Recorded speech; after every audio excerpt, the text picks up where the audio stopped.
Halo semua, perkenalkan nama saya Jody. Saya owner dari Tegol Fish, yang tepatnya alamat Tegol Fish itu di Banjar Celuk Buruan, Belah Batu. Ya dekat stadion, 200 meter dari stadion lah.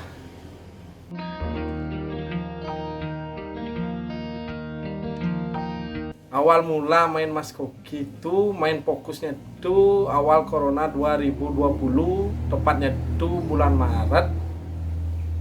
Pertama main itu udah pastilah ikannya itu ikan pasar. Cuma mainnya itu di tanknya itu kecil. Palingan tank yang paling besar dulu saya punya itu 50 cm. Itu pertama kali kita main Mas Koki. Saya sendirilah main Mas Koki, akhirnya berkembang. Tepatnya antara Mei dan Juni itu akhirnya saya jualan lah, buka brand, yaitu brand yang sekarang Tegol Fish, yang sudah jalan 1 tahunan. Dan kenapa memilih ikan Mas Koki? Yang pertama tuh sih karena lucu. Yang kedua, menurut yang pribadi punya karakternya lah ikan Mas Koki, setiap ikannya tuh dan setiap jenisnya. Yang ketiga, karena penganut Cina lah, karena hoki, Mas Koki.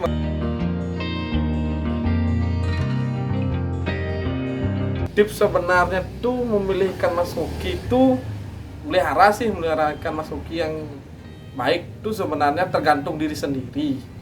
Yang pertama tuh kita harus memahami perawatan air, kedua filtrasi, yang ketiga tuh ikannya itu sebagai bonus saja, ikannya hidup dengan baik dan sehat lah.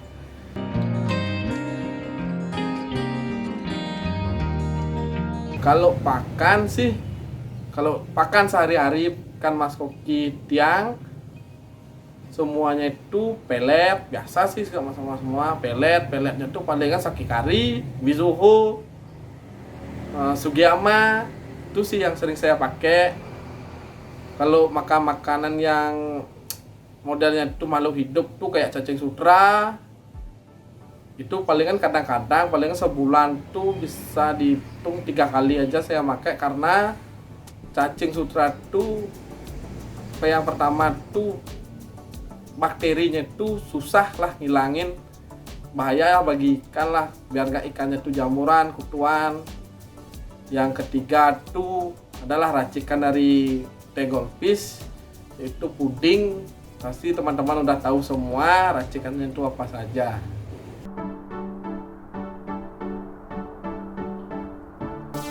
Sebenarnya kedalaman ideal untuk goldfish itu relatif sih.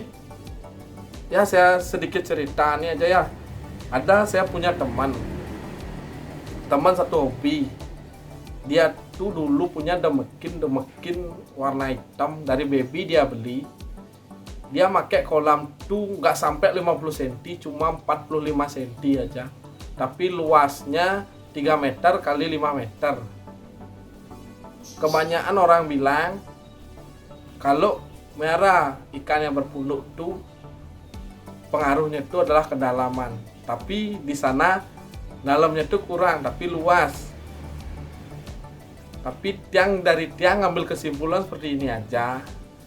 1 ekor ikan tuh air yang diperlukan itu adalah 150 liter, setara dengan 1 meter kali 40 kali 40. Itu dari tiang sendiri. Kalau pengaruh kedalaman tuh, yang dari senior bilang kedalaman yang paling cocok untuk Mas Koki itu sih di 80 sampai 70 cm minimal. Kalau senior tergantung sekarang kalian sekarang masing-masing. Ya di ikan nih banyak-banyaklah bereksperimen biar kita bisa membentuk ikannya kita sendirilah.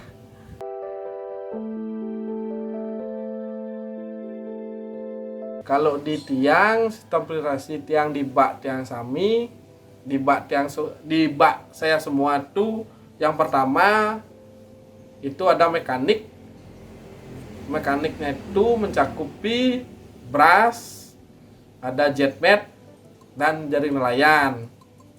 Dan Yang kedua saya pakai itu media biologi. Biologi itu ada kristal bio sama batu apung ada sedikit-sedikit, dan raparok pakai penahan kristal bionya biar nggak ngambang lah.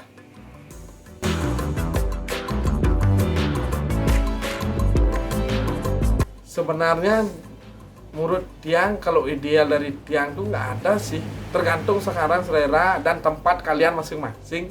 Di mana ada lahan kosong, boleh kok di sana buatin kolam atau akuarium aja, isiin rab aja atasnya, tergantung lah. Sebenarnya kok ideal tuh nggak ada sih, mau indoor mau outdoor sama aja. Yang penting yang utama tuh rawatlah air.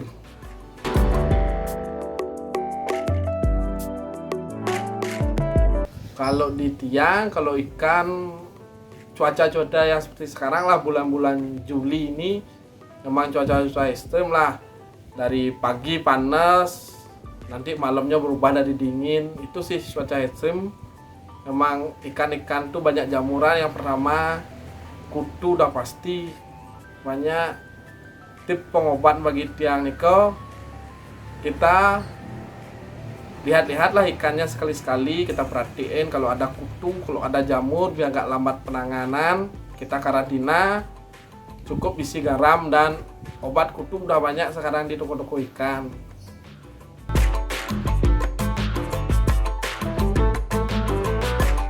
Kalau Tiang sih penganut oper sebenarnya kasih makan, karena Tiang satu bak itu Tiang ngasih makan tuh sampai 12 kali sampai 15 kali pakan. Kalau di Tiang, kalau idealnya itu tergantung lah sekarang media kita yang kita pakai. Ada yang bisa pakai akuarium yang kecil, yang filternya tidak mumpuni, lebih baik sedikit aja, karena biar nggak nanti kita tuh kena bom amonia yang satu tank bisa mati, itu bahaya. Lebih baik kita jangan ambisi lah ngasih makan tuh biar cepat gede, tapi lihat juga situasinya dengan tank segini, masa mau ngasih makan 15 kali dengan kita tidak memungkuni, kayak gitu aja sih.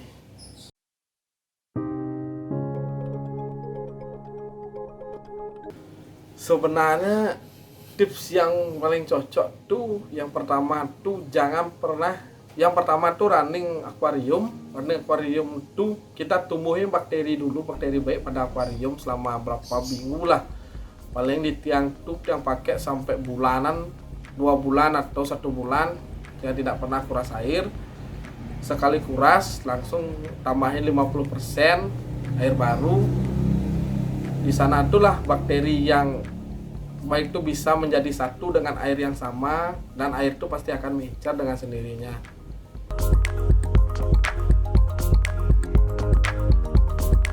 Sebenarnya yang paling cocok sih ideal lah seminggu sekali kuras 20%.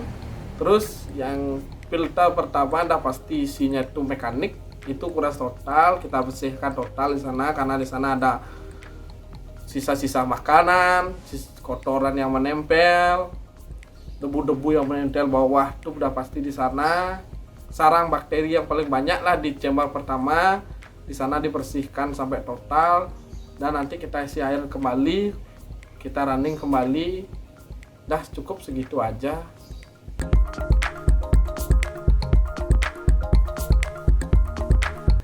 Kalau ada pemain baru belikan Mas Koki langsung mati, mungkin dia nggak lihat lah sebenarnya ikan ini hidup di air. Yang paling utama tuh yang tentuin itu kan bukan ikan, medianya, tempat pemeliharaannya seperti apa. Kalau dia pembaru tuh misalnya dia pakai tank, dia siapin tank, isiin air dan isiin lah media seperti kayak tadi itu yang Tiang bilang, ada mekanik dan biologinya. Isiin pompa, runningin lah dulu berapa hari, semingguan running, habis itu baru beli ikan. Jangan ambisi baru ada tank langsung beli ikan, tank baru datang, ikan juga baru datang, dah pasti mati.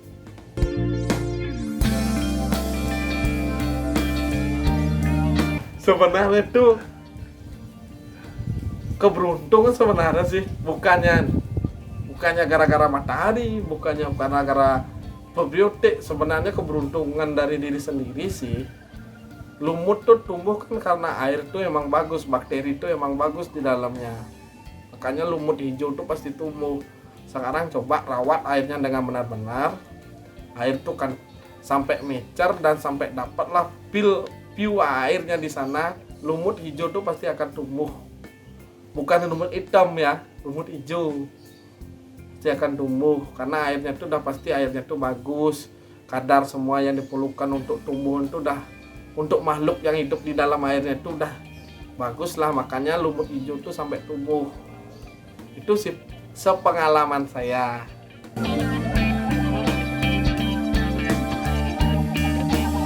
Kenapa dia memilih bak fiber daripada bak beton? Karena bak fiber tuh lebih ringan, mau geserin kemana saja tuh berempat orang tuh udah bisa lah ngangkatnya karena lebih ringan.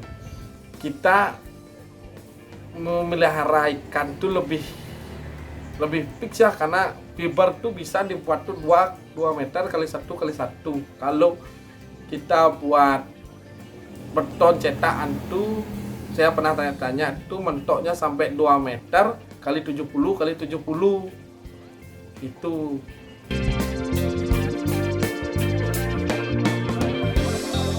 Yang pertama siapnya itu adalah uang, pendaftaran. Yang pertama pendaftaran uang. Yang kedua siapkan ikan, mana yang ikan Anda menurut Anda yang perfect, percaya diri aja, menurut Anda yang perfect, yang siap turun kontes. Yang ketiga, yang penting Bani tampil aja dulu. Juara dan gak dapat juara itu sebenarnya sebagai bonus yang paling besar, karena kita nge-grow ikan udah sampai bagus, apalagi ditambah juara, berarti kita dapat bonus yang sangat-sangat besar. Yang keempat, memilih ikan tuh kita percaya diri aja. Oh, punya kita ikan dan kita sendiri, oh ikannya bagus, tapi kata orang tuh, oh kurang gini. Percaya diri aja, turunin aja. Apa salahnya sih? Sekarang juri yang kasih menilai ikannya itu aja sih.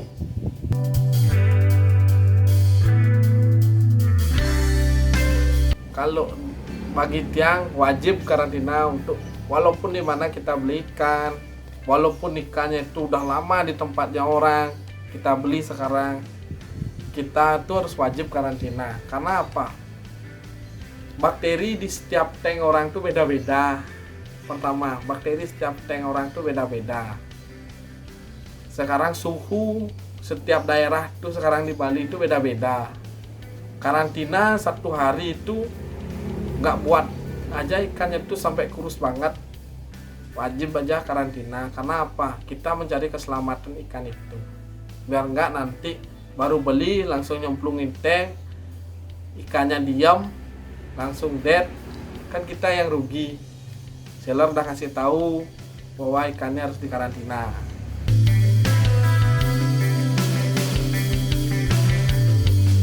Kalau ideal tank tuh berapa sih ideal beli? Bilang dah, kalau kita mainnya main santai, pakai penghobi, kita ya mau pakai iseng-isengan aja, pakai pajangan aja lah. Isiin, kita buat tank 1 meter kali 40 kali 40, pasti banyak lah dijual di pasar-pasar ikan. Kita buat itu, isiin top filter, kita isiin lah ikan secukupnya, jangan kayak pasar malam lah, isiin berapa, cuma 5 ekor aja. Kita jangan ngejar ikan tuh biar padat, biar banyak, kasihan juga ikan. Ujung-ujungnya biar nggak nanti bau amonia, akhirnya mati semua ikan. Kita juga tuh menyiksa lah binatang. Kita lah berilah tempat dia buat dia bisa berenang bebas. 5 ekor untuk 1 meter tuh di size baby itu cukup lah. Kalau size baby di ikan mas koki itu dari size 9 cm. Untuk yang short tail dari size 8 cm sampai di 9 cm. Kalau yang di long tail dari 9 cm sampai di 11 cm. Itu aja sih.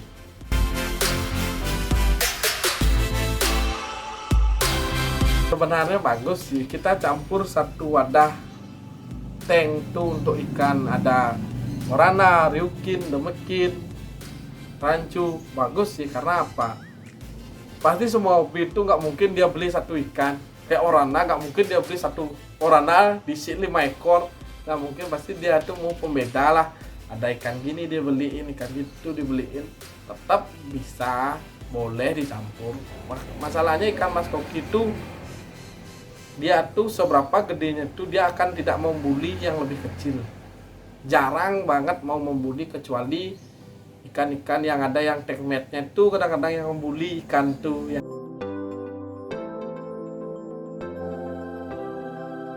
fungsi utama mushroom itu pemecah arus. Karena apa? Ikan mas koki itu nggak boleh isi arus. Sekarang kita pakai bisa bak 2 meter kali 1 meter kali 1 meter, kita udah pasti pakai tuh mesin yang 9.000. Itu kita buatin arus udah pasti kencang. Sekarang kita nyiasatin dengan cara kita mecah lah arus itu menjadi mushroom. Di mushroom tuh kita dapat microbubble, sama kayak grojogan biasa aja kita dapat juga microbubble, tapi grojogan biasa itu kan harusnya terlalu kencang jatuhnya. Kalau mushroom kalau dipecah lah dari bundaran itu sih manfaatnya di mushroom sih, itu aja.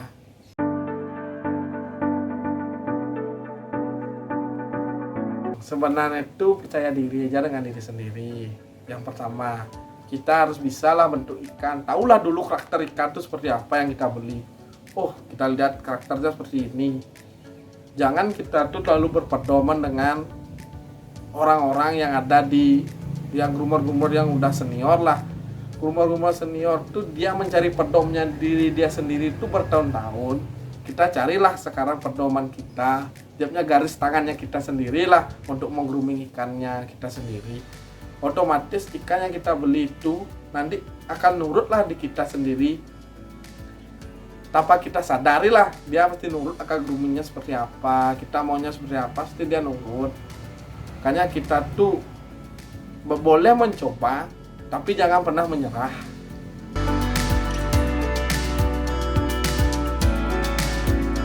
Semoga nih lah ikan mas koki di Bali itu semakin maju.